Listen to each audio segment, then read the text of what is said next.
3 жилийн өмнө би 3 дугаар шатны нэг төрлийн цусны хавдартай гэж онцлогдсон. Би химийн эмчилгээ хийлгэхийг хүсээгүй. Онцлогдоод удаагүй байхдаа аз жаргалын хөтөлбөрт хамрагдсан.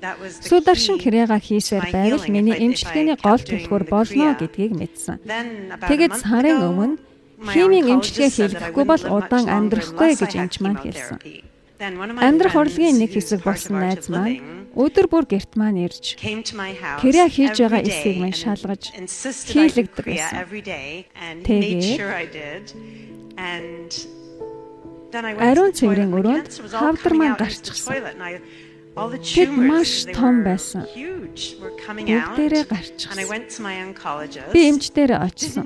Тэр яаж гэдгийг мэдэхгүй ч хавдар үнэхээр гарчихсан байсан.